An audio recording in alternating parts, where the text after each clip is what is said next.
All right, let's jump right in. We're about to go on a journey that starts way out there in the silent, vast cosmos and ends up right here, inside each of us, with the very power of human choice. Welcome to From Stardust to Free Will, a cosmic guide to choosing your own fate. It all begins with a feeling. You know the one. The author of our source material describes it perfectly. Lying somewhere in the desert, just looking up at the sky for hours. It's not just seeing, he says. You get hypnotized. You feel yourself dissolving, kind of melting into that infinite canvas of stars. You become part of what you're watching. You felt that before, right? That moment where the sheer, mind-boggling scale of the universe just hits you.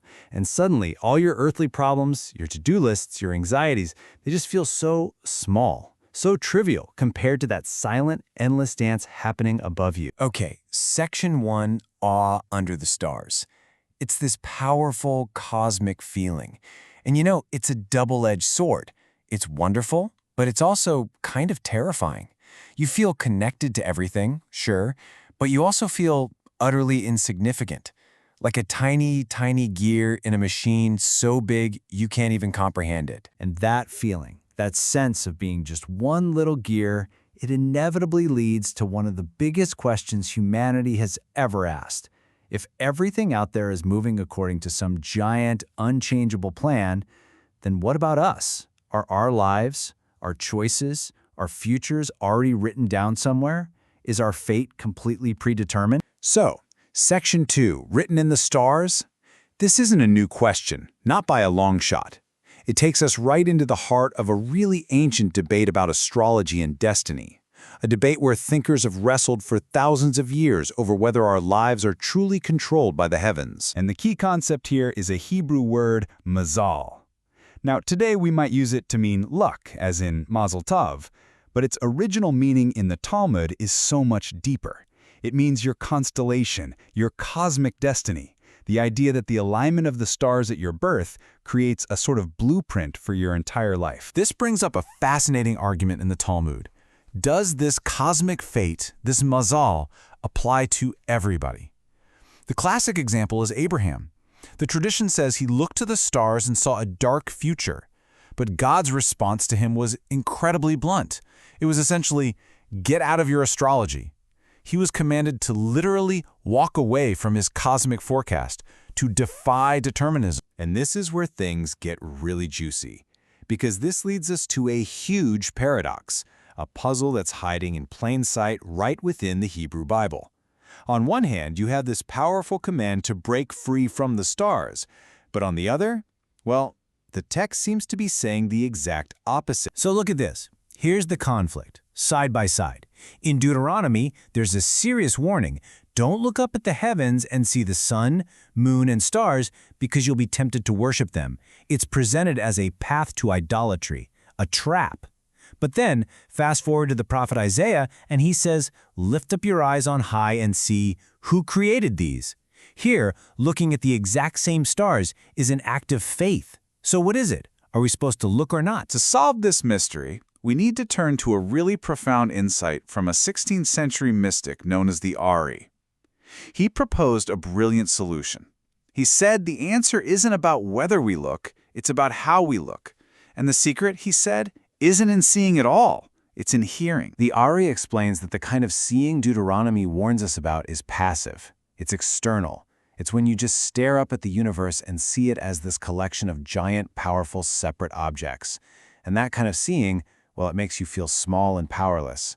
And that feeling of powerlessness is exactly what can lead a person to worship external forces. But the seeing that Isaiah invites us to is totally different. Why? Because it comes after an act of hearing. And hearing is an internal, active process. I mean, think about it. When you hear words, your brain is actively working to interpret them, to create meaning. It's not just passive observation. It's about connecting the dots inside your own head. And that, he says, is how you build real faith. And here is the Ari's most incredible, mind-blowing insight. He points out a secret code hidden in the original Hebrew of Isaiah's verse. The words for lift up your eyes on high are seu marom einechem. If you take the first letter of each of those words, shin, mem, ayin, what do they spell? Shema. the Hebrew word for hear. The command to hear was literally embedded inside the command to see all along. You have to listen inward before you can truly see outward. And it gets even deeper. The Ara reveals another layer. Isaiah asks the question, Mi bara ele? Who created these? Well, check this out. The Hebrew word for who, which is me, and the word for these, which is ele, when you put their letters together, they form the word Elohim, God. The answer is literally constructed from the pieces of the question. It suggests that the divine isn't an external answer you find, but something that takes shape inside you during the very act of question. All right, Section 5, choosing your own fate. Now, that's a beautiful, mystical idea, but how does it actually play out in the real world? This is where the Talmud gives us a powerful story to show us exactly how it works. It's the story of Rabbi Akiva's daughter, and her future, according to the stars, was sealed. The astrologers checked her mazal and delivered a terrible prophecy. She was fated to die on her wedding day. So, the day comes. The party is in full swing. Everyone is dancing, eating, totally lost in the celebration. But in the midst of all that joy, she notices something no one else does. A poor, hungry man standing alone. And she makes a choice. A simple, human choice. She takes her own wedding meal and gives it to him. And that one small act of kindness, of paying attention, it completely shatters her cosmic destiny. Her fate is averted. She lives. And that story tells us everything we need to know. True freedom from your so-called destiny isn't just handed to you. It's something you earn. You forge it in those small moments of choice, with acts of compassion and awareness. It's what happens when you stop looking up at the stars for an answer and start paying attention to the person right in front of you. And that brings us full circle. We started this whole journey by looking up at those fixed, eternal stars. But now, let's go back and look at them one last time, with this completely new perspective. Let's dare to see them fall. We all know the superstition, right? You see a falling star, you're supposed to make a wish. But the author of our source suggests something far more radical. What if that falling star isn't a sign for you to wish on? What if it's a message to you, a whisper from the cosmos saying, "Don't trust in me. Don't trust in this fixed, perfect order. Look, see how fate itself can fall. See how even the stars can crash and burn." This is the ultimate takeaway. A falling star isn't an omen you wish upon. It's a call to action. It's an invitation from the universe to be audacious, to break from whatever fixed path you think you're on, and to create your own. So I want to leave you with this question.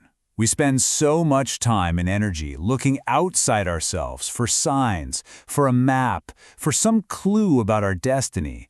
But what if we've been looking in the wrong direction the entire time? Instead of looking for a sign in the heavens, what if your choices, your compassion, your courage, what if you are the sign?